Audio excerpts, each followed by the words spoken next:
నమస్కారం, welcome to one TV news. ముందుగా headline చూద్దాం.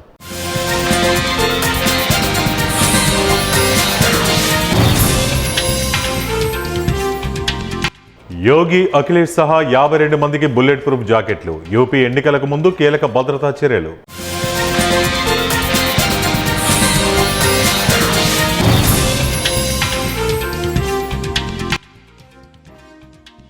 అనకాపల్లికి గోదావరి నీళ్లు సెప్టెంబర్ నాటికి తీసుకొస్తాం సీఎం చంద్రబాబు.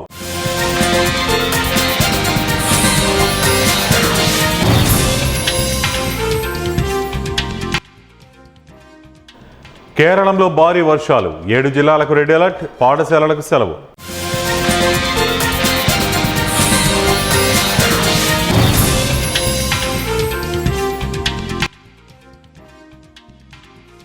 లండన్లో సీఎం రేవంత్ రెడ్డితో లివర్పూల్ ప్రతినిధుల భేటీ.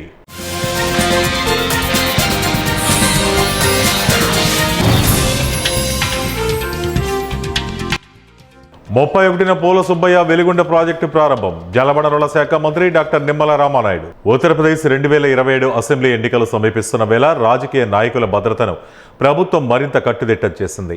ముఖ్యమంత్రి యోగి ఆదిత్యనాథ్, సమాజ్వాదీ పార్టీ అధినేత అఖిలేష్ యాదవ్, బీఎస్పీ అధినేత్రి మాయావతితో సహా మొత్తం 52 మంది నేతలకు బుల్లెట్ ప్రూఫ్ జాకెట్లు అందించినట్లు జాతీయ మీడియా వెల్లడించింది. 2027 యూపీ అసెంబ్లీ ఎన్నికలకు ముందు భద్రతా ఏర్పాట్లలో భాగంగానే ఈ చర్య చేపట్టినట్లు తెలిపింది. బుల్లెట్ ప్రూఫ్ జాకెట్లు అందుకున్న వారిలో యోగి ఆదిత్యనాథ్, అఖిలేష్ యాదవ్, మాయావతితో పాటు రాష్ట్రానికి చెందిన పలువురు మంత్రులు, ఎమ్మెల్యేలు, ఇతర ప్రముఖ రాజకీయ నాయకులు ఉన్నారు. మొత్తం 11 మంది రాష్ట్ర మంత్రులు కూడా ఈ జాబితాలో ఉన్నారు. భద్రతా అవసరాల సమీక్ష అనంతరం ఈ నిర్ణయం తీసుకున్నట్లు సమాచారం. బుల్లెట్ ప్రూఫ్ జాకెట్లను 2 దశల్లో అందించినట్లు తెలుస్తోంది. మొదటి దశలో 8 మంది నేతలకు, రెండో దశలో మరో 44 మందికి ఈ జాకెట్లు ఇచ్చినట్లు వార్తలు వస్తున్నాయి. అనకాపల్లి జిల్లాలో ముఖ్యమంత్రి చంద్రబాబు నాయుడు పర్యటన కొనసాగుతోంది. స్వర్ణాంధ్ర స్వచ్ఛాంధ్ర కార్యక్రమంలో సీఎం పాల్గొని ప్రసంగించారు. అనకాపల్లి అంటే బెల్లం ఒకటే కాదని ఇండస్ట్రియల్ ఏరియా అని అన్నారు. రాబో రోజుల్లో దేశంలోని అనకాపల్లి జిల్లా నెంబర్ 1 అవుతుందని ధీమా వ్యక్తం చేశారు. అనకాపల్లికి నీళ్లు తెచ్చే బాధ్యత తనదే అని స్పష్టం చేశారు.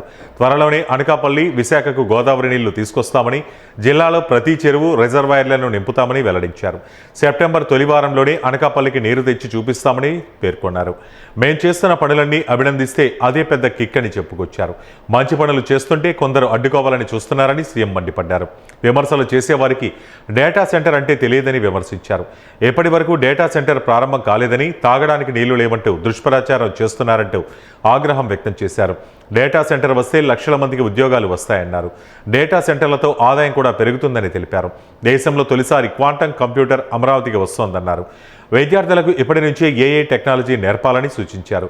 ఏఐ నేర్చుకుంటే రాబో రోజుల్లో ప్రపంచాన్ని జయించవచ్చన్నారు. కేరళంలో భారీ వర్షాలు కురిశాయి. ఉదయపు వేళల్లో 7 జిల్లాలకు భారత వాతావరణ శాఖ రెడ్ అలర్ట్ జారీ చేయగా ఎడతెరిపి లేకుండా కురుస్తున్న వర్షాల దృష్ట్యా పలు జిల్లాలు, విద్యా సంస్థలకు సెలవు ప్రకటించాయి. ఉదయం 7 గంటలకు ఐఎండీ విడుదల చేసిన తాజా బులెటిన్ ప్రకారం అలప్పుజ, కొట్టాయం, ఎర్నాకుళం, త్రిశూర్, పాలక్కాడ్, కన్నూర్ మరియు కాసరగోడు జిల్లాలకు రెడ్ అలర్ట్ జారీ చేశారు. రాబో 3 గంటల్లో ఈ జిల్లాల్లోని కొన్ని ప్రాంతాల్లో గంటకు 15 మిల్లీమీటర్ల కంటే ఎక్కువ వర్షపాతం, గంటకు 50 కిలోమీటర్ల వేగంతో కూడిన బలమైన గాలులు వీచే అవకాశం ఉందని అంచనా వేయబడింది. పతనంతిట్ట, ఇడుక్కి, మలప్పురం, కోజికోడ్, వయనాడు జిల్లాలకు ఆరెంజ్ అలర్ట్ జారీ చేశారు. కొన్ని ప్రాంతాల్లో గంటకు 5 మిల్లీమీటర్ల నుంచి 15 మిల్లీమీటర్ల వరకు మధ్యస్థ వర్షపాతం, గంటకు 50 కిలోమీటర్ల వేగంతో కూడిన బలమైన గాలులు వీచే అవకాశం ఉంది. అలాగే తిరువనంతపురం, కొల్లం జిల్లాలు, లక్షద్వీప్ ప్రాంతాలకు ఎల్లో అలర్ట్ ప్రకటించారు. ఇక్కడ గంటకు 15 మిల్లీమీటర్ల కంటే తక్కువ వర్షపాతం, గంటకు 40 కిలోమీటర్ల వేగంతో కూడిన గాలులు వీచే అవకాశం ఉందని అంచనా వేస్తున్నారు. తెలంగాణ ముఖ్యమంత్రి రేవంత్ రెడ్డి లండన్లో పర్యటిస్తున్నారు. లండన్లో పలువురు ప్రతినిధులతో సీఎం భేటీ అవుతున్నారు. ఈ మేరకు తెలంగాణ అభివృద్ధిపై చర్చిస్తున్నారు. శనివారం లండన్లో సీఎం రేవంత్ రెడ్డితో Liverpool city development football club ప్రతినిధులు సమావేశమయ్యారు. ఈ భేటీలో పలు కీలక అంశాలతో సీఎంతో లివర్పూల్ ప్రతినిధులు చర్చించారు. తెలంగాణతో వ్యూహాత్మక భాగస్వామ్యానికి లివర్పూల్ ప్రతినిధులు ఆసక్తి చూపిస్తున్నారు. లైఫ్ సైన్సెస్, టెక్నాలజీ, క్రీడలు, క్రియేటివ్ ఎకానమీపై భాగస్వామ్యం చేసుకుంటున్నారు. ఈ క్రమంలోనే హైదరాబాద్కు లివర్పూల్ ప్రతినిధుల బృందం అక్టోబర్లో రానుంది. హైదరాబాద్ పర్యటనలో లివర్పూల్ భాగస్వామ్యంపై అధికారిక ఒప్పందానికి సన్నాహాలు చేస్తున్నారు. పోల సుబ్బయ్య వెలిగొండ ప్రాజెక్టును ఈ నెల 31న ముఖ్యమంత్రి నారా చంద్రబాబు నాయుడు అధికారికంగా ప్రారంభించనున్నారని జలవనరుల శాఖ మంత్రి డాక్టర్ నిమ్మల రామానాయుడు వెల్లడించారు. వెలిగొండ నిర్వాసితులకు 3వ విడతలో భాగంగా 2027 కుటుంబాలకు 250 కోట్ల పరిహారాన్ని క్యాంపు కార్యాలయంలో సీఎం చంద్రబాబు అందజేశారు. అనంతరం మంత్రి నిమ్మల మీడియాతో మాట్లాడారు. ఈ ప్రాజెక్టు ద్వారా కరువు పీడిత ఫ్లోరైడ్ ప్రభావిత ప్రాంతాల్లోని దాదాపు 4.47 లక్షల ఎకరాల ఆయకట్టుకు సమృద్ధిగా సాగునీరు, సుమారు 23 లక్షల మంది ప్రజలకు స్వచ్ఛమైన తాగునీరు అందుతుందని తెలిపారు. వెలిగొండ టన్నెల్స్ ద్వారా 10.5 టీఎంసీల కృష్ణా వరద జలాలను నల్లమల సాగర్ రిజర్వాయర్కు విడుదల చేయడానికి అన్ని ఏర్పాట్లు యుద్ధ ప్రాతిపదికన పూర్తయ్యాయని ఆయన పేర్కొన్నారు. ప్రాజెక్టు కోసం భూములు త్యాగం చేసిన రైతులకు, నిర్వాసిత కుటుంబాలకు ప్రభుత్వం అత్యున్నత ప్రాధాన్యత ఇస్తోందని మంత్రి స్పష్టం చేశారు. ఎన్టీఆర్ జిల్లా తిరువూరు పట్టణంలోని జనసేన పార్టీ కార్యాలయంలో మెగాస్టార్ చిరంజీవి జన్మదిన వేడుకలను జనసేన నాయకులు, కార్యకర్తలు, అభిమానులు ఘనంగా నిర్వహించారు. చిరంజీవి చిత్రపటానికి పూలమాలలు వేసి కేక్ను కట్ చేసి సంబరాలు చేసుకున్నారు. ఈ సందర్భంగా టీడీపీ నాయకుడు ఆకుల దుర్గాప్రసాద్ మాట్లాడుతూ చిరంజీవి సినీ రంగంలో అగ్ర కథానాయకుడిగా కోట్లాది మంది అభిమానులను సంపాదించుకున్నారని కొనియాడారు. నటనతో పాటు సేవా కార్యక్రమాలు, వ్యక్తిత్వంతో ప్రజల మనసుల్లో చిరస్థాయిగా నిలిచారని అన్నారు. చిరంజీవి జీవితం యువతకు స్ఫూర్తిదాయకమని పేర్కొన్నారు. కార్యక్రమంలో జనసేన, టీడీపీ నాయకులు, కార్యకర్తలు, చిరంజీవి అభిమాన సంఘాల ప్రతినిధులు, అభిమానులు పెద్ద సంఖ్యలో పాల్గొన్నారు.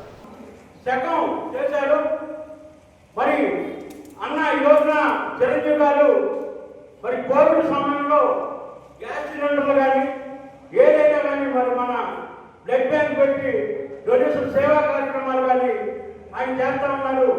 మరి అలాగే వాళ్ళ కుటుంబం మొత్తం కూడా పేపర్లు వేసుకోవడం, పబ్లిసిటీ చేసుకోవడం ఈ రోజు వరకు లేదు. మరి ఆయన అంత మహోన్నతమైన వ్యక్తి.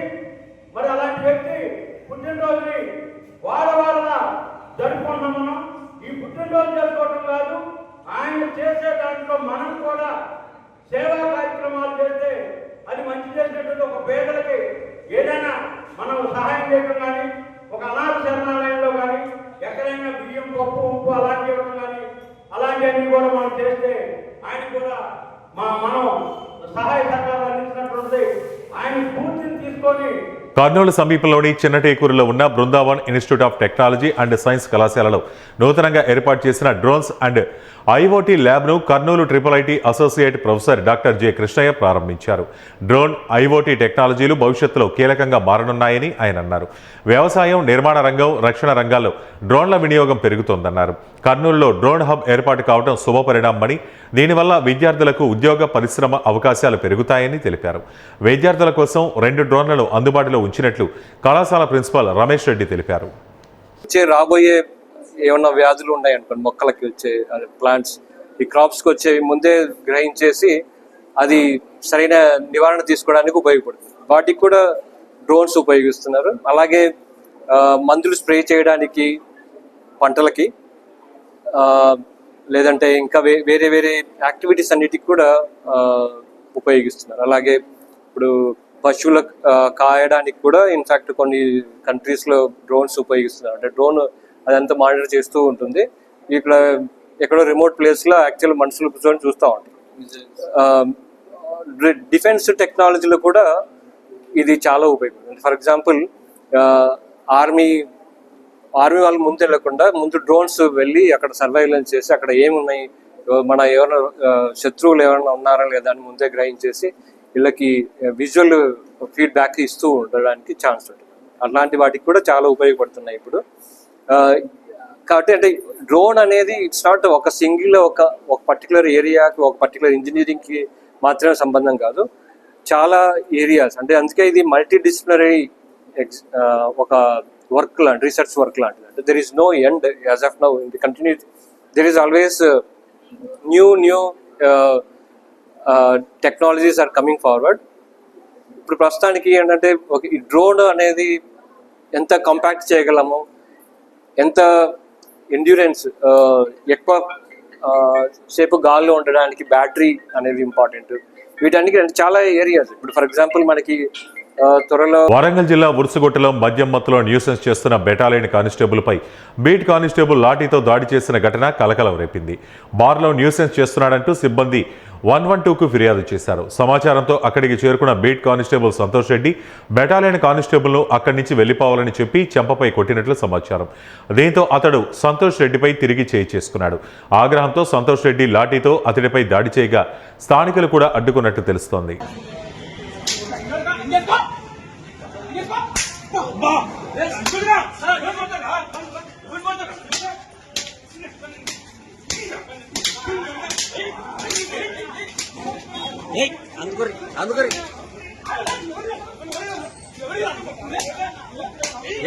వీళ్ళు కూడా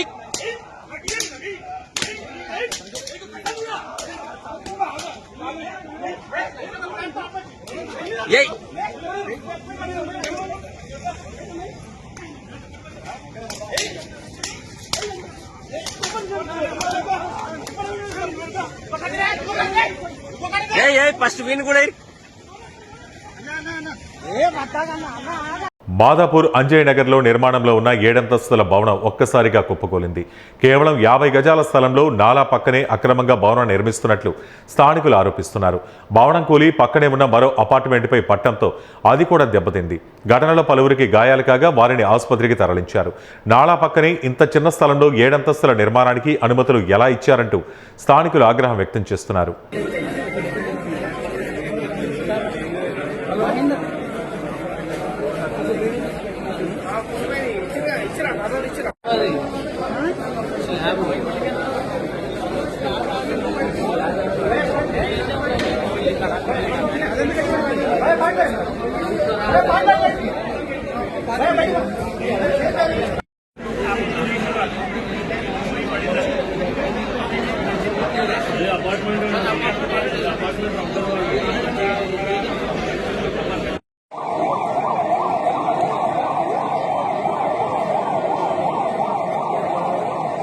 బెంగళూరులో మహిళా పోలీసు అధికారికి సంబంధించిన అభ్యంతరకర వీడియో సోషల్ మీడియాలో లీక్ కావడం కలకలం రేపింది. కర్ణాటక స్టేట్ ఇండస్ట్రియల్ సెక్యూరిటీ ఫోర్సుకు చెందిన ఇన్స్పెక్టర్గా గుర్తించిన ఆమె హిండల్కా సెంట్రల్ జైలులో విధులు నిర్వర్తిస్తున్న సమయంలో ఖైదీగా ఉన్న రౌడీ షీటర్ సాయి కుమార్తో వీడియో కాల్ మాట్లాడినట్లు పోలీసులు గుర్తించారు. 2024లో రికార్డైన ఈ వీడియోను సాయి కుమార్ ఇటీవల సోషల్ మీడియాలో లీక్ చేసినట్లు సమాచారం. దీంతో మహిళా ఇన్స్పెక్టర్ అతనిపై పోలీసులకు ఫిర్యాదు చేశారు. మరోవైపు జైలులో మొబైల్ ఫోన్, మద్యం వంటి సౌకర్యాలు కల్పించేందుకు ఆమె లంచం తీసుకున్నారని సాయి కుమార్ ఆరోపించాడు. తాను ఇచ్చిన ఫోన్లోనే వీడియో రికార్డ్ అయినట్లు పేర్కొన్నారు. ప్రస్తుతం మహిళా ఇన్స్పెక్టర్ సెలవులో ఉండగా లంచం ఆరోపణలపై శాఖాపరమైన విచారణ కొనసాగుతోంది. జైలు అధికారుల అవినీతికి సంబంధించిన మరో వీడియో వెలుగులోకి రావడంతో బెళగావి సిఈఎన్ పోలీసులు కేసు నమోదు చేసి దర్యాప్తు చేస్తున్నారు. తిరుపతి స్టార్ హోటళ్లకు అనుమతులు, భూ కేటాయింపుల విషయంలో అక్రమాలు జరుగుతున్నాయని మాజీ టీటీడీ చైర్మన్ భూమన కరుణాకర్ రెడ్డి ఆరోపించారు. ప్రైవేట్ స్థలాల్లో హోటళ్ల నిర్మాణానికి ప్రభుత్వ రాయితీలు ఎలా ఇస్తారని ప్రశ్నించారు.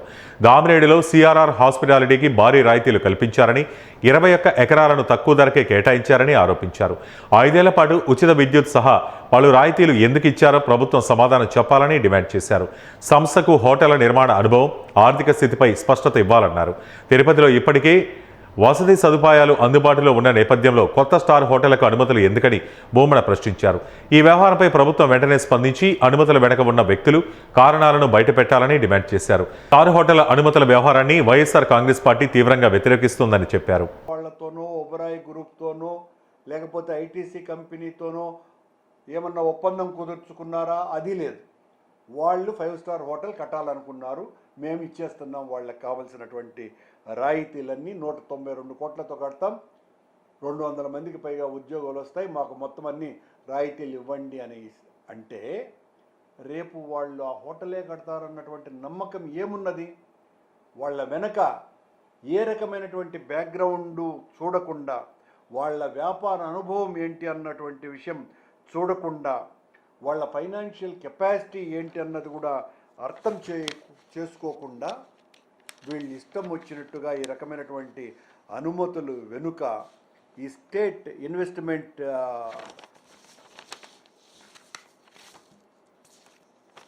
ప్రమోషన్ బోర్డు అన్నది ఈ రకంగా అనుమతులు ఇవ్వటం అన్నది ఏ మేరకు కరెక్టు? దీని వెనుక దాగున్నటువంటి పెద్దలు ఎవరు?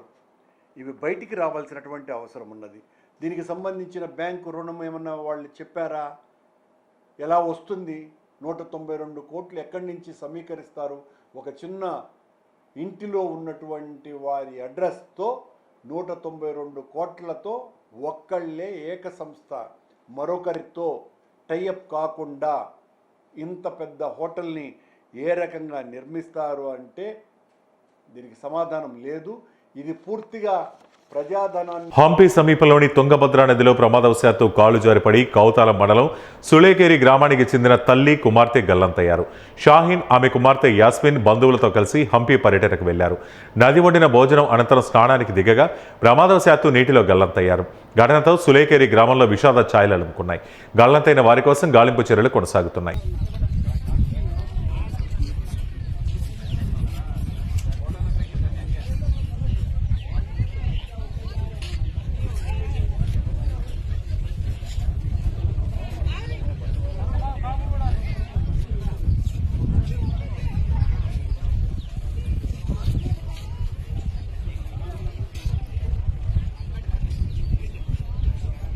ఉమ్మడి పశ్చిమ గోదావరి జిల్లా కుక్కనూరు, వేళేరుపాడు టీడీపీ మండల కన్వీనర్లు మాజీ ఎమ్మెల్యే తెల్లం బాలరాజుపై చేసిన విమర్శలను తీవ్రంగా ఖండిస్తున్నామని మండల పార్టీ అధ్యక్షుడు తాండ్ర రాజేష్ అన్నారు. గిరిజనుల భూముల అంశంపై వస్తున్న ఆరోపణలకు సమాధానం చెప్పకుండా ఎదురుదాడి చేయడం సరికాదన్నారు. భూములు ఇచ్చే రైతులకు వ్యతిరేకం కాదని, భూముల వ్యవహారంలో అవినీతిని మాత్రమే వ్యతిరేకిస్తున్నామని స్పష్టం చేశారు. తెల్లం బాలరాజుపై ఆధారాలు లేకుండా ఆరోపణలు చేయడం మానుకోవాలని, ఆరోపణలకు ఆధారాలు చూపాలని డిమాండ్ చేశారు. ఎమ్మెల్యేతో కలిసి బుట్టాయిగూడెం వస్తే తాము కూడా మాజీ ఎమ్మెల్యే బాలరాజుతో వచ్చి బహిరంగ చర్చకు సిద్ధమని సవాల్ విసిరారు. 2024 ఎన్నికల అఫిడవిట్లో ప్రకటించిన ఆస్తులు, ప్రస్తుత ఆస్తులపై కూడా బహిరంగ చర్చకు సిద్ధమా అని ప్రశ్నించారు. కానీ ప్రభుత్వం కానీ పూర్తిగా ఫెయిల్ అయిపోయిందని చెప్పారు. అధ్యక్షులు వారు, మీరు 22లో ఒక 20, 25, 30 ట్రాక్టర్లు పెట్టుంటారు. అది మీ చంద్రబాబు నాయుడు గారు వస్తున్నారని హడావిడి చేశారు. అది మీ మెహర్బాన్ కోసం చేసుకున్నారు. కుక్కునూరులో 13,000 కుటుంబాలు ఉన్నాయి, 15 గ్రామ పంచాయతీలు ఉన్నాయి. 80% ఫ్లడ్ ఎఫెక్టెడ్ అయింది. ఒక ఏ బ్లాక్లో మీరు ఒక 10-30 ట్రాక్టర్లతో సాధ్యమైతే మరి వందలాది ట్రాక్టర్లు తిరిగినాయి కదా ఈ మండలంలో. దాని గురించి ఏమంటాం? మీరు చేశారు అనుకోవడం, చెప్పడంలో తప్పులేదు, కానీ ఎదుటోళ్ళు చేయలేదు అనడం తప్పు. 2019 నుంచి 2022 నుంచి 24 నిన్నటి దాకా కూడా డే రిపీట్ చేస్తూ వస్తున్నారు, అరిపోయిన రికార్డు లాగా. బాలరాజు గారు అంత సంపాదించారు, ఇంత సంపాదించారు అని చెప్పేసి మరి మాట్లాడుతూ ఉన్నాం. బాలరాజు గారు మాట్లాడింది ఏంటి, మీరు మాట్లాడే విషయాలు ఏంటి? బాలరాజు గారు ఏం మాట్లాడుతున్నారు? మేము భూ సేకరణకి వ్యతిరేకం కాదు, స్వతంత్రంగా భూములు ఇచ్చే భూములు మీరు తీసుకోండి, వాళ్ళకి రావాల్సిన ప్రతి రూపాయి వాళ్ళ అకౌంట్లో వేసేయండి అని చెప్పేసి మాట్లాడుతున్నారు. గిరిజనులకు ఇష్టం లేని భూములు మాత్రం మీరు తీసుకోవద్దని చెప్పేసి ఆయన చాలా స్పష్టంగా మరి మీడియా సమావేశంలో తెలియజేశారు. దానికి సమాధానం మీరు చెప్పాలి, కానీ ఆయన ఏదో చేశారు, భూములు కొన్నారు, భూములు లాక్కున్నారు అని చెప్పేసి అంటే ఈరోజు అధికారం మీ చేతుల్లోనే ఉంది. మీరు ఏం చేయాలి? మీరు మొత్తం సిబిఐ ఎంక్వైరీ చేసేసి మరి ఏమేమి చేశాడో మరి మీరు నిరూపించాల్సిన. వార్తలు ముగించే ముందు ముఖ్యాంశాలు మరోసారి.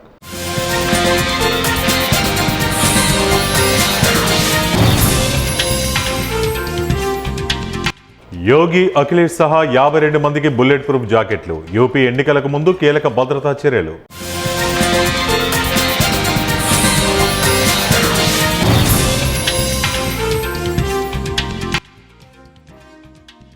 అనకాపల్లికి గోదావరి నీళ్లు సెప్టెంబర్ నాటికి తీసుకొస్తాం, సీఎం చంద్రబాబు.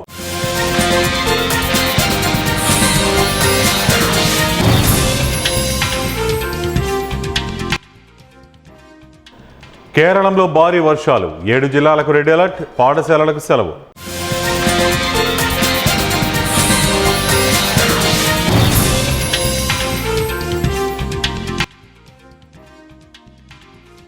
లండన్లో సీఎం రేవంత్ రెడ్డితో లివర్పూల్ ప్రతినిధుల భేటీ.